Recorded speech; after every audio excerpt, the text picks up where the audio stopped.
Bismillah ar-Rahman ar-Rahim. This is my video on whom are you worshipping. Let us go back to the first man on this earth, Adam, peace be upon him.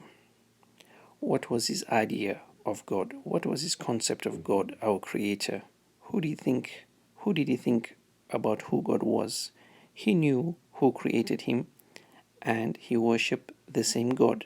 He did not worship anything else. He did not make any partners with God and did not share God in any of his attributes.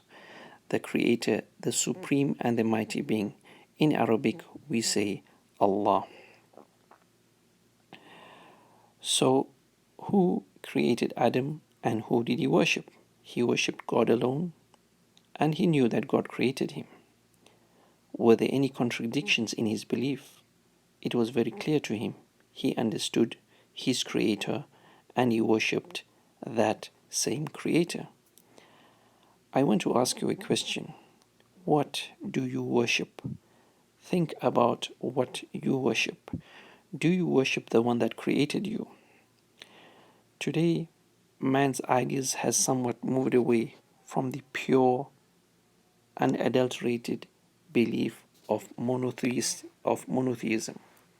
Man has moved away, and now we find that religious figures are trying to convince us that God has become man or has become son or has become manifest in his creation. So, how do we know who to worship? Has God decided to confuse us? What about Islam?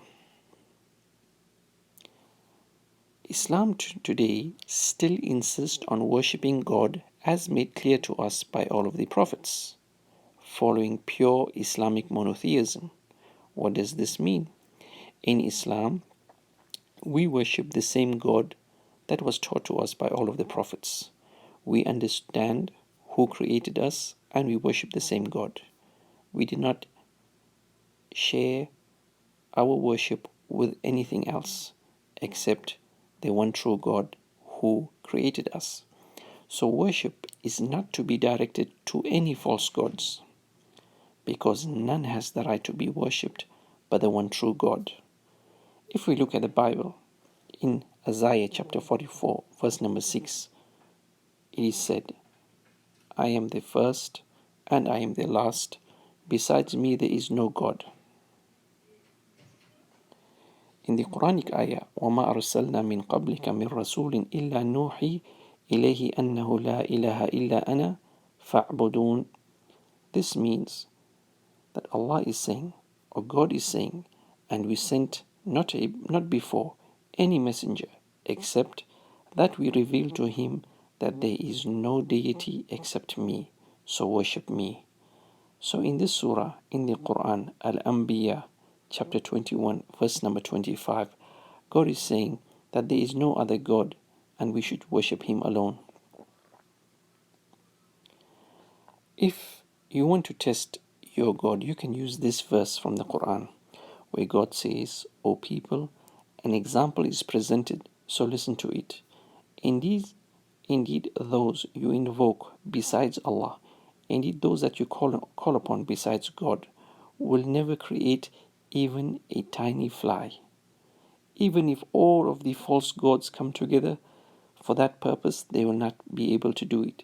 So this means that if you worship a false god, that false god cannot even create a fly. And if that fly should steal away from them a thing, they could not recover it from him. Weak are the pursuer and the pursued. So if you think about it, those false gods, they cannot do anything. They cannot create even a fly. And if the God that you are worshipping cannot create even a fly, this is a false God. The one who has created everything in this planet, in this universe, the one that has created me and created you, the one true God we call Allah in Arabic. Muslims still insist on worshipping this same God. Today, however, people know who is God, but they direct their worship to something else. So in this, we present to you the belief of Islam, the original and true belief of all of the prophets. If you have any further questions, please don't hesitate to email me at islam.always@hotmail.com.